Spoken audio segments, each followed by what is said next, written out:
तो साथियों नमस्कार, स्वागत है आपका आपके अपने चैनल शुक्ला सर ईएसबी में।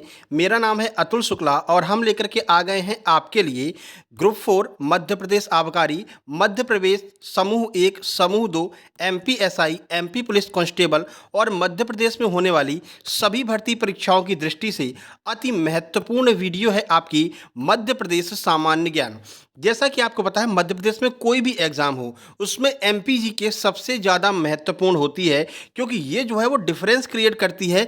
अदर स्टेट वाले भी एमपी में एग्ज़ाम देते हैं और एमपी वाले भी एमपी में एग्ज़ाम देते हैं, लेकिन जो डिफरेंस क्रिएट होगा वो एमपीजी के से ही क्रिएट होगा। देखो, हर एक राज्य के लोग मैथ पढ़ते हैं, रीजनिंग पढ़ते हैं, हिंदी इंग्लिश सब कुछ पढ़ते हैं, लेकिन एमपीजी के नहीं पढ़ते हैं। ठीक है ना। तो ये एमपीजी के जो है वो आपके लिए बहुत ज़्यादा महत्वपूर्ण है और 15 से 20 नंबर का, अगर 100 नंबर का पेपर है तो ये मान करके चलिए कि 1/4 पार्ट जो होता है 15 से 20 नंबर का एमपीजी के आपके एग्जाम में आता ही आता है। तो इतने सारे एग्जाम आपके एमपी के आने वाले हैं, इन सभी एग्जाम की दृष्टि से सबसे ज़्यादा महत्वपूर्ण है एमपीजी के। और एमपीजी के को एकदम जीरो से हीरो लेवल तक हम कवर करने वाले हैं। ऐसा पढ़ेंगे कि दोबारा पढ़ने की ज़रूरत ही नहीं पड़ेगी। ठीक है। तो आज की जो क्लास है वो एकदम बेसिक क्लास है। मध्य प्रदेश का सामान्य ज्ञान हम यहाँ पर देखेंगे, बेसिक नॉलेज मध्य प्रदेश की कवर करेंगे। उसके बाद में धीरे धीरे आगे बढ़ेंगे, मध्य प्रदेश का गठन करवाएंगे, कितने जिले हैं, कब कब कौन से जिले बने थे, कौन कौन सी समितियां बनी थी, फिर नदियां भी कवर करेंगे, नहरें कवर करेंगे, जंगल जो भी कुछ है सब कुछ अपन कवर करने वाले हैं। ठीक है। तो सबसे पहले वीडियो को लाइक करके चैनल को सब्सक्राइब कर दीजिए। इनमें से कोई भी आप एग्जाम देने वाले हैं, आपके लिए ये क्लासेज बहुत ज़्यादा महत्वपूर्ण है। तो चलिए श्री गणेश करते हैं अपने चैनल की पहली वीडियो एमपीजी के 01 का। आइए देखते हैं। साथ ही साथ में आपको बता दें, अगर आप कोई भी एग्जाम दे रहे हैं, जैसे कि एमपी एसआई दे रहे हैं, एमपी पुलिस कांस्टेबल, एमपी आबकारी दे रहे हैं, तो इन सब की कंप्लीट नोट्स हमारे पास में उपलब्ध है। हम आप लोगों से यही कहेंगे कि आप एमपी एसआई की नोट्स लीजिए, जो एकदम नए सिलेबस पर हमने बनाई है। देखो, सिलेबस में कोई अंतर नहीं किया है। पहले जो सिलेबस आता था 2 पार्ट में आता था, अब प्री एग्जाम में क्या किया है, 100 नंबर का कर दिया है और वो सारे पार्ट एक साथ में मिला करके बना दिए हैं। वही आपका हिंदी भी आएगा, इंग्लिश भी आएगा, एमपीजी के भी आएगी, सामान्य ज्ञान भी आएगा, रीजनिंग भी आएगा, मैथ भी आएगा। चीज़ें वही हैं, बस उनको एक साथ में मर्ज कर दिया है। तो हमने जो नोट्स बनाए हैं वो एमपी एसआई को टारगेट करके बनाए हैं। तो अगर आप एमपी एसआई के नोट्स ले लेते हैं तो ये जितने एग्जाम हैं ये सारे एग्जाम आपके कवर हो जाएंगे। ठीक है। तो जो एमपी एसआई के नोट्स हैं वो मात्र 199 रुपये में आपको एमपी एसआई के कंप्लीट पीडीएफ नोट्स मिलने वाले हैं, जिसमें एमपी एसआई के सारे सब्जेक्ट होंगे। मैथ भी होगा, एमपीजी के होगी और आपका रीजनिंग होगा, इंग्लिश होगा, सब कुछ उसमें होगा। ठीक है। तो एमपीजीके की जो पीडीएफ है वो मात्र 199 रुपये में है। तो 199 रुपये पे करके आप लोग ये पीडीएफ ले लेंगे। ये आपको क्यूआर कोड दिखाई दे रहा है, इसी पर 199 रुपये पे करेंगे और इसका स्क्रीनशॉट इस व्हाट्सएप नंबर पर एमपीएसआई नोट्स लिख करके सेंड कर देंगे, तो आपको तुरंत की तुरंत एमपीएसआई के कंप्लीट नोट्स सेंड कर दिए जाएंगे। ठीक है। इसके अलावा अगर आप एमपी कांस्टेबल और एमपी आबकारी की ही तैयारी कर रहे हैं, एमपी एसआई की नहीं कर रहे हैं, तो आप एमपी कांस्टेबल और एमपी आबकारी के नोट्स भी ले सकते हैं। वो नोट्स मात्र 189 रुपये में उपलब्ध हैं। तो जो भी नोट्स आपको चाहिए इस क्यूआर कोड का स्क्रीनशॉट ले लीजिए और इस पर वो उतना पेमेंट करके इस पर जो है आपको स्क्रीनशॉट भेज देना है, तुरंत की तुरंत आपको नोट्स सेंड कर दिए जाएंगे। ठीक है। ये व्हाट्सएप नंबर है। चलिए अब आज की क्लास शुरू करते हैं एकदम बेसिक से।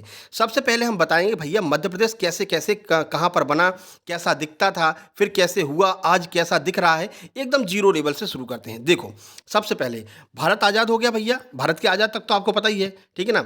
उससे पहले तो ब्रिटिश रियासतें हुआ करती थी, ब्रिटिश लोग अपने हिसाब से चलाते थे। फिर भारत आज़ाद हो गया और 1956 में राज्य पुनर्गठन आयोग, मतलब पुनर्गठन आयोग की स्थापना की गई कि भैया ऐसा करो, जितना हमारे भारत में राज्य हैं इन सबको मिला करके अपन को जो है एक पूरे भारत को राज्यों में बांटना है। ठीक है। तो कैसे कैसे बांटेंगे, ये सारी बातें हुई तो फिर राज्यों में भारत को बांट दिया गया। अब यहाँ से अपन स्टार्ट करते हैं कि 1956 में अपना मध्य प्रदेश कैसा दिखाई देता था। ठीक है। तो पहले 1956 की बात कर लेते हैं।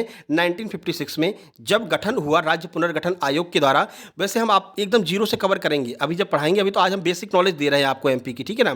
फिर जब पुनर्गठन आयोग पूरा पढ़ाएंगे ना, तो ये पूरा आपको बताएंगे कैसे कैसे कौन कौन सी डीपी धर समिति थी, कैसे कैसे मध्य प्रदेश का निर्माण हुआ, part A, part B, part C मिल करके फिर कैसे कैसे आगे बढ़ा, वो सब बताएंगे। अभी आज केवल बेसिक नॉलेज की क्लास है, बेसिक ले लीजिए। उसके बाद जब शुरू करेंगे 01 से, तब आपको पूरी जानकारी देंगे। ठीक है।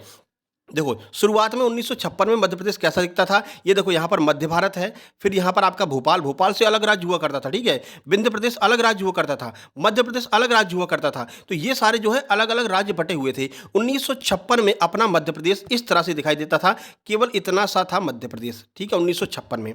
फिर क्या हुआ, 1956 से लेकर के राज्य पुनर्गठन आयोग की जब स्थापना की गई, तो 1956 से 2000 तक हमारा मध्य प्रदेश कुछ इस तरह से दिखाई दिया करता था। 2000 तक का यह मध्य प्रदेश है, ठीक है?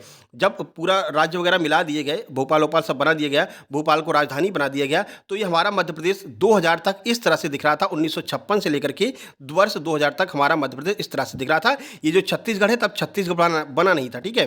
तब हमारे मध्य प्रदेश की शकल सूरत कुछ इस तरह की थी। उसके बाद में क्या हुआ, वर्ष 2000 में छत्तीसगढ़ को अलग करके नया राज्य बना दिया गया, और जो मध्य प्रदेश है अपना, वो मध्य प्रदेश अपना टूट करके कुछ इस तरह से दिखाई देने लगा। जो वर्तमान का मध्य प्रदेश है, वो अपना मध्य प्रदेश ये रहा, ये देखिए, ये अपना मध्य प्रदेश है। तो इस तरह से मध्य प्रदेश में परिवर्तन होते हुए आए हैं। यहाँ से छत्तीसगढ़ टूट करके अलग हो गया। अब ये क्यों अलग हुआ, कैसे अलग हुआ, वो सब आपको पूरी कहानी के माध्यम से हम समझाएंगे। अभी तो अपन बस आपको बेसिक नॉलेज दे रहे हैं, ठीक है? देखो, वर्ष 1956 से लेकर के 2000 तक हमारा मध्य प्रदेश पूरे भारत का मतलब क्षेत्रफल की दृष्टि से सबसे बड़ा राज्य हुआ करता था, क्योंकि हमारे साथ में छत्तीसगढ़ भी था उस टाइम पे, ठीक है? उसके बाद में अब क्या हुआ, जब छत्तीसगढ़ टूट गया, तब फिर राजस्थान पहले नंबर पे आ गया क्षेत्रफल की दृष्टि से, ठीक है? तो ये आपको बेसिक नॉलेज हमने दे दी कि मध्य प्रदेश अपना कैसे कैसे अपना रूप रंग कैसे मध्य प्रदेश ने चेंज किया। अब चलो वर्तमान के मध्य प्रदेश की बात कर लेते हैं। तो देखो, वर्तमान मध्य प्रदेश में कुल 55 जिले हैं। ये एकदम लेटेस्ट वाला मैप आपको हम दिखा रहे हैं। ये जो पाढौना जिला दिख रहा है, ये सब जो नए जिले बने हुए हैं, इन सब को लेकर के वर्तमान में हमारा मध्य प्रदेश कुछ इस तरह से दिखाई दे रहा है। ये वर्तमान में मध्य प्रदेश की शकल और सूरत है, ठीक है? चलो अब आगे बढ़ लेते हैं। अब एकदम बेसिक से शुरू करते हैं कि कैसे कैसे क्या क्या चीज़ें बदली हैं। मध्य प्रदेश सामान्य ज्ञान की हम यहाँ पर शुरुआत कर रहे हैं। देखो, मध्य प्रदेश जिसे भारत का हृदय भी कहा जाता है। पहला प्रश्न आपका यहीं से बनेगा, जो कई बार पूछा गया है कि मध्य प्रदेश को भारत का हृदय प्रदेश किसके द्वारा कहा गया था। क्या आपको पता है? अगर पता है तो आज का पहला प्रश्न जो आपको कमेंट बॉक्स में कमेंट करना है कि मध्य प्रदेश को भारत का हृदय प्रदेश किसने कहा था। चलिए भैया, एक समृद्ध इतिहास और संस्कृति वाला राज्य है। मध्य प्रदेश के निर्माण और राजकीय प्रतीक चिन्हों के बारे में अपन कुछ जानकारी यहाँ पर थोड़ा सा लेते हुए चलेंगे कि देखो, यहाँ से आपके लगभग 3 से 4 नंबर के प्रश्न कभी कभी आ जाते हैं कि मध्य प्रदेश का राजकीय पशु कौन है, राजकीय पक्षी क्या है, राजकीय खेल क्या है, राजकीय नृत्य क्या है। इन सबको अपन सबसे पहले कवर करेंगे, जो बेसिक नॉलेज है। चलो मध्य प्रदेश का थोड़ा सा निर्माण देख लेते हैं। देखो, गठन जब हुआ था तो 1 नवंबर 1956 को राज्य पुनर्गठन अधिनियम के तहत मध्य प्रदेश का गठन हुआ था। कब? 1 नवंबर 1956 को। जो पहली फोटो हमने आपको दिखाई थी, वो मध्य प्रदेश के गठन की फोटो थी, जब मध्य प्रदेश का गठन हुआ था। उसके बाद में इतिहास की बात करें तो स्वतंत्रता के बाद भाषाई आधार पर राज्यों के पुनर्गठन की मांग तेज हो गई। जब भारत स्वतंत्र हुआ तो उन्होंने कहा, देखो ऐसा ऐसा करते हैं, जहां पर जैसी भाषा बोली है उस हिसाब से हम अपने भारत के राज्यों को बांट देते हैं। लेकिन भैया, भारत में तो बहुत सारी भाषा है, फिर तो तमिल वाले अलग राज्य बना लेंगे, तेलुगु वाले अलग बना लेंगे, कन्नड़ अलग बना लेंगे, और जो हरियाणा वाले हरियाणवी राज्य बना लेंगे, ठीक है, उड़ीसा वाले उड़ीसी राज्य बना लेंगे। तो इस तरह से तो बहुत सिस्टम खराब हो जाएगा। तो उन्होंने कहा, देखो भैया ऐसा है, भाषाई आधार पर हम राज्यों का पुनर्गठन नहीं करेंगे। तो फिर कैसे करेंगे? देखिए, 1956 में राज्य पुनर्गठन अधिनियम पारित किया गया, जिसके तहत राज्यों की सीमा को फिर से निर्धारित किया गया, ठीक है। देखो, उसके बाद क्या हुआ, इस प्रक्रिया के तहत मध्य भारत, विंध्य प्रदेश और भोपाल राज्यों को मिलाकर के मध्य प्रदेश का गठन हुआ था। जो आपकी दूसरी मैप वो दिखाई दे रही है, जिसमें छत्तीसगढ़ अलग नहीं हुआ है, वो किस तरह का मध्य प्रदेश है? यही वाला मध्य प्रदेश है, जिसमें मध्य भारत को मिलाया, विंध्य प्रदेश को मिलाया, भोपाल राज्य को मिला करके अपने मध्य प्रदेश का गठन किया। तब हमारे साथ में छत्तीसगढ़ भी हुआ करता था। तो ये दूसरी फोटो की जानकारी हो गई। आगे बढ़िए, अब यहाँ पर तीसरी फोटो की जानकारी देख लीजिए।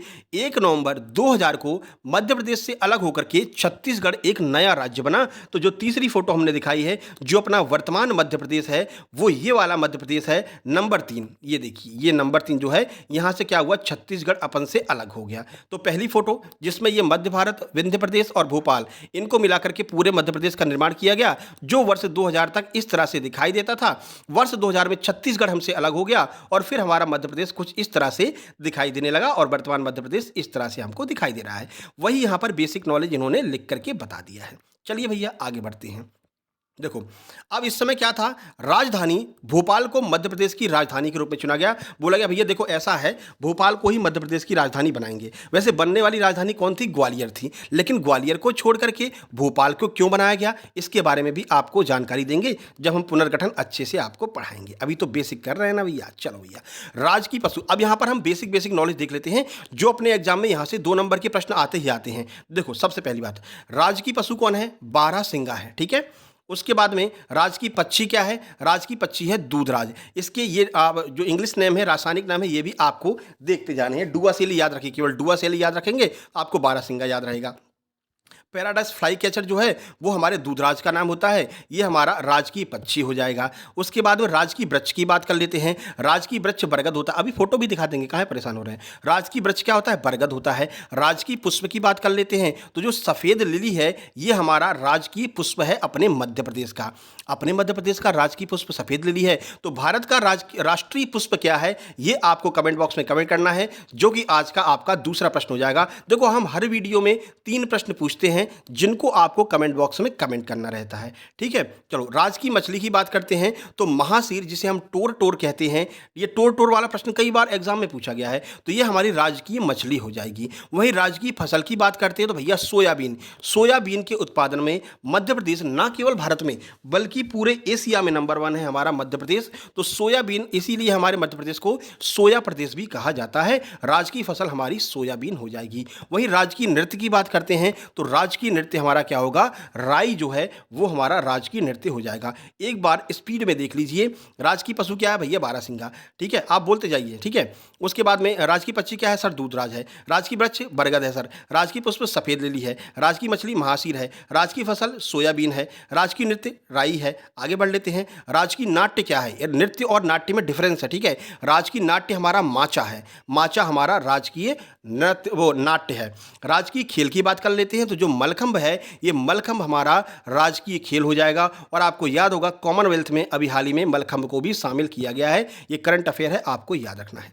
चलो भैया, हमारा राजकीय गान क्या है, ये कई बार पूछा गया राजकीय गान। तो सुख का दाता सबका साथी, सुख का यह संदेश है, माँ की गोद पिता का आश्रय, मेरा मध्य प्रदेश है, ये हमारा राजकीय गान हो जाएगा। राजकीय गान को भी आपको याद रखना है। यहाँ पर थोड़ा सा हमने जो राजकीय चिन्ह है मेन उनके फोटो दिखा दिए हैं आपको। देखो हमारा जो राजकीय प्रतीक चिन्ह है वो ये है, यहाँ पर आपको बरगद वगैरह सब कुछ दिख रहा है। ये ऐसा क्यों है इसके बारे में भी बताएंगे। राजकीय पशु कौन है, बारहसिंगा है। राजकीय फसल सोयाबीन आपको दिखाई दे रही है। राजकीय पक्षी ये आपको दूधराज महाराज जो राजकीय पक्षी हैं वो यहाँ पर दिखाई दे रहे हैं। राजकीय खेल मलखंभ होता है, ये भी आप देख लो। राजकीय पुष्प सफेद लिली होता है, ये यहाँ पर आप फोटो भी देख सकते हो, ठीक है। अब आगे बढ़ लेते हैं। देखिए आगे हम यहाँ पर बात करेंगे। देखो मध्य प्रदेश का गठन एक महत्वपूर्ण ऐतिहासिक घटना थी जिसने भारत के मानचित्र को नया आकार दिया। देखो पहले मध्य प्रदेश का कुछ खास स्थान नहीं हुआ करता था, लेकिन जब 1956 में गठन हुआ तो ये भैया मध्य प्रदेश पूरे देश का नंबर 1 राज्य बन करके निकला।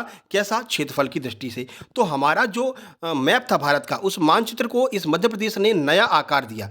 मध्य प्रदेश अपनी समृद्ध संस्कृति, विरासत और प्राकृतिक सौंदर्य के लिए जाना जाता है। ऐसा क्यों, देखो मध्य प्रदेश को इतना मेन मुख्य क्यों माना गया, क्योंकि मध्य प्रदेश बिल्कुल भारत के बीच में था, ठीक है। अगर भारत के बीच में है तो भैया इसको बाढ़ प्रभावित नहीं करेगी, कभी भी नदियों में बाढ़ नहीं आएगी।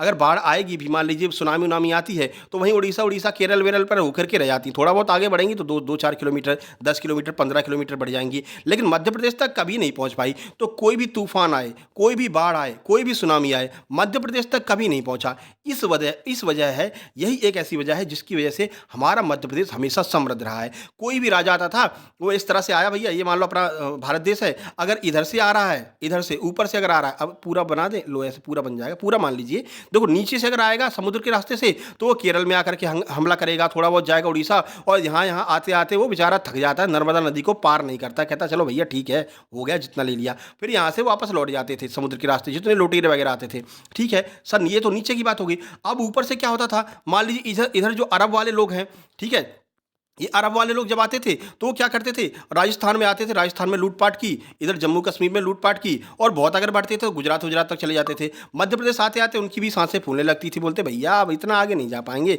अरे छोड़ो यार यहीं से लौट चलते हैं, तो वो लोग भी यहीं से वापस चले जाते थे। तो अपना जो मध्य प्रदेश है वो हमेशा समृद्ध रहा है, ठीक है ना, हमेशा समृद्ध रहा, और यहाँ के किले विले बहुत फेमस रहे हैं। नदियों का मायका कहते हैं अपने मध्य प्रदेश को, इतनी सारी नदियाँ हैं कि लोग आते आते और नदियों को पार करते करते थक जाते, बोलते यार कितनी नदियाँ हैं यहाँ पर, अरे छोड़ो यहाँ पे अब आगे नहीं बढ़ेंगे, यहीं से लौट जाते हैं। तो ये लोग बेतवा बेतवा पार करते करते वहीं की वहीं निपट जाते थे या फिर वहीं से लौट जाते थे। तो अरब वाले लोग आते थे वो भी वहाँ से वहाँ लौट जाते थे, और साउथ वाले लोग आते थे आक्रमण करने, वो भी यहीं से लौट जाते थे। भारत के बीच में कोई नहीं पहुँच पाता था, इसलिए जो अपना मध्य प्रदेश है वो हमेशा से ही समृद्ध रहा था, चाहे वो सांस्कृतिक विरासत की बात करें या फिर प्राकृतिक सौंदर्य की बात करें। बड़ी बड़ी आपको जो है महल किले वगैरह वो भी मध्य प्रदेश में ही देखने को मिलते हैं। तो यह एक वजह थी कि हमारा मध्य प्रदेश हमेशा से ही समृद्ध रहा है। चलिए अब मध्य प्रदेश की बेसिक स्थिति देख लेते हैं कि कहां कहां पर हमारा मध्य प्रदेश फैला हुआ है, क्या क्या अक्षांशीय और देशांतरी विस्तार है, यहां से प्रश्न आते ही आते हैं। तो भारत के मानचित्र में मध्य प्रदेश की स्थिति देख लेते हैं, कैसा हमारा मध्य प्रदेश कहां कहां पर स्थित है। ठीक है, चलो तो मध्य प्रदेश 21 डिग्री 6 मिनट उत्तरी अक्षांश से 26 डिग्री 30 मिनट उत्तरी अक्षांश के बीच में जो है अपना फैला हुआ है। ये आपको याद रखना है, ये रटने वाली चीज़ें हैं, ठीक है, क्योंकि ये प्रश्न आता है भैया इतना उत्तरी अक्षांश कितना फैला है और अक्षांशीय विस्तार कितना है, देशांतरी विस्तार कितना है। तो 21/6 ऐसे याद रखो, 21/6 उत्तरी अक्षांश से 26-30 उत्तरी अक्षांश पे हमारा क्या है, अक्षांशीय विस्तार है। ध्यान रखना ये दोनों उत्तरी अक्षांश में ही स्थित है, यानी कि दोनों बिंदु हमारे उत्तरी अक्षांश में ही स्थित हैं। वहीं बात करते हैं देशांतरी विस्तार की, तो देशांतरी विस्तार की बात करें तो मध्य प्रदेश 74 डिग्री 9 मिनट पूर्वी देशांतर से 82 डिग्री 48 मिनट पूर्वी देशांतर के बीच में स्थित है। तो ध्यान रखना 74/9 82/48 दोनों पूर्वी देशांतर में स्थित है, ठीक है। तो देशांतर की बात करें तो हमारा मध्य प्रदेश पूर्वी देशांतर में है। अगर अक्षांशीय विस्तार की बात करें तो हमारा मध्य प्रदेश उत्तरी अक्षांश में स्थित है। कभी कभी आपसे ये डिग्री ना पूछ करके सिर्फ इतना पूछ लेते हैं कि भारत का मध्य प्रदेश है उसका अक्षांशीय विस्तार कहाँ पर है, उत्तरी अक्षांश में, दक्षिणी अक्षांश में, पूर्वी अक्षांश में, पश्चिमी अक्षांश में। तो बस इतना याद रखना, अक्षांशीय विस्तार जो वो आपका उत्तरी में है और देशांतरी विस्तार हमारा पूर्वी है। और अगर नंबर याद रख सको तो दा बेस्ट है, 21/6 से 26-30, 74/9 से 82/48। चलो भैया आगे बढ़ लेते हैं। मध्य प्रदेश भारत के मध्य में स्थित है, इसलिए इसे भारत का हृदय भी कहा जाता है। चलो भैया देखो, अब यहाँ पर अपना एक मैप बना लेते हैं। ये लो बना लिया मैप, मतलब कि दिशा निर्धारित कर दिया। पूर्व से पश्चिम में जो मध्य प्रदेश है 870 किलोमीटर है। तो पूर्व से लेकर के अगर ऐसी वाली बात करें, इसको लोग कलर चेंज कर लेते हैं, देखो अगर इस तरफ बात करते हैं तो ये अपना 870 किलोमीटर तक फैला हुआ है मध्य प्रदेश। वहीं अगर हम उत्तर से दक्षिण की बात करते हैं, यानी ऊपर से नीचे की ओर आते हैं, तो 605 किलोमीटर फैला हुआ है अपना मध्य प्रदेश। तो ये भी आपको याद रखना है। ज़्यादातर आपसे यही पूछते हैं, अक्षांशीय और देशांतरी विस्तार जो है बहुत कम पूछते हैं, लेकिन ये जरूर पूछते हैं कि किलोमीटर में कितना फैला हुआ है मध्य प्रदेश। तो 870 605 याद रखना है। आगे बढ़ते हैं, आगे बढ़ते हैं। देखिए राज्य की सीमा अपने 5 जो अपना मध्य प्रदेश है वो 5 राज्यों से अपनी सीमा साझा करता है। ये कई बार सीधे पूछ लेते हैं कितने राज्यों से सीमा साझा करता है, सर 5 राज्यों से सीमा साझा करता है। अच्छा तो बता दो कौन कौन से राज्य हैं। तो देखो उत्तर में हमारा उत्तर प्रदेश, अभी मैप पे चलेंगे तो और क्लियर हो जाएगा। उत्तर में उत्तर प्रदेश है, तो इसको तो याद ही नहीं करना है, उत्तर शब्द आ रहा है उत्तर प्रदेश है, कोई दिक्कत नहीं है। उत्तर पूर्व में छत्तीसगढ़ फैला हुआ, नीचे की तरफ चले जाओगे इधर तो यहाँ पर छत्तीसगढ़ आपको मिल जाएगा। और दक्षिण में जाएंगे तो दक्षिण में पूरा महाराष्ट्र फैला हुआ है, पश्चिम में राजस्थान है और पश्चिम में ही आपका गुजरात भी स्थित है। अब एग्जैक्ट लोकेशन कहाँ पर है, कितने राज्यों की है, आइए देख लेते हैं। तो इसके लिए अपन सीधे चलेंगे, वर्तमान जो मैप है अपना, जो वर्तमान में हमारा मध्य प्रदेश है, लो भैया इस मैप को बड़ा कर लेते हैं जिससे कि अपन को सारी चीज़ें एकदम क्लियर हो जाए। लो देखो देखो, तो कहाँ पर है अपना मध्य प्रदेश, इसको कलर ले लेते हैं अपन, ग्रीन कर लेते हैं, ये सही रहेगा। ये रहा अपना मध्य प्रदेश। अब देख लो, देखो दक्षिण में कौन है, दक्षिण में सर महाराष्ट्र है, ओके। इधर चले जाओगे तो गुजरात है। गुजरात सबसे कम सीमा साझा करता है मध्य प्रदेश से, यह भी आपको याद रखना है कि जो गुजरात है वो सबसे कम सीमा साझा करता है, पश्चिम में है। और यहीं पर लगा हुआ हमारा राजस्थान भी है, ये भी आपको याद रखना है। और उत्तर में आप चले जाओ, देखो ये उत्तर प्रदेश जो है वो उत्तर में हमारी सीमा साझा करता है। कितने कितने राज्य मिलते हैं, कौन कौन से हमारा जो जिले हैं वो उत्तर प्रदेश से साझा करते हैं, कौन राजस्थान से, कौन सा गुजरात से, ये आगे पढ़ेंगे, बिल्कुल चिंता मत कीजिए, एकदम जीरो से हीरो लेवल तक लेकर जाएंगे। और ये सारी चीज़ें आपको नोट्स में मिलेंगी ऑलरेडी, तो आप लोग चाहें तो नोट्स तुरंत ले सकते हैं अभी से अच्छी तैयारी करने के लिए।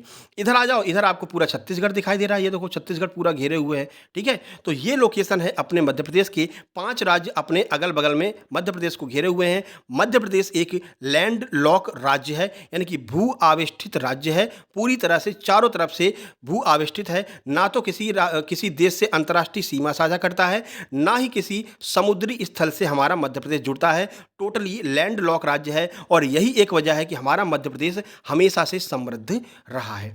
तो ये आपके मध्य प्रदेश की बेसिक जानकारी थी जो हमने आज यहाँ पर देख ली है। अब इसके आगे हम कवर करेंगे कि मध्य प्रदेश में कितने जिले हैं वर्तमान में, इसके अलावा मध्य प्रदेश में कितनी विधानसभा सीटें हैं, लोकसभा सीटें कितनी हैं, किस तरह से हमने इसको बनाया, कौन कौन सी समिति बनी, कौन कौन सा क्या हुआ, वो सब हम कवर करेंगे। तो आज की ये बेसिक क्लास थी, कह सकते हैं इसको, जो फर्स्ट क्लास होती है ना, क्या कहते हैं उसको, वो अपनी बेसिक क्लास है ये, ठीक है। तो इसको आपको हर जगह शेयर कर देना, सबसे पहली बात SHARE, हर जगह आपको शेयर कर देना है। दूसरी बात, हमारा चैनल सक्सेस जंक्शन जो है उस पर अभी क्या है, एग्जाम एनालिसिस चल रहा है महिला सुपरवाइजर का, इस वजह से वहाँ पर ये क्लास नहीं डाल रहे हैं और ये क्लास हमारी यहीं पर चल रही है। तो सक्सेस जंक्शन हमारा जो है मेन चैनल है, उस पर 120 के यानी कि 1,20,000 सब्सक्राइबर हैं, उसको भी आप लोग ज्वाइन कर लेना, ठीक है। वहाँ पर डेली क्लासेज वगैरह चलती रहती हैं।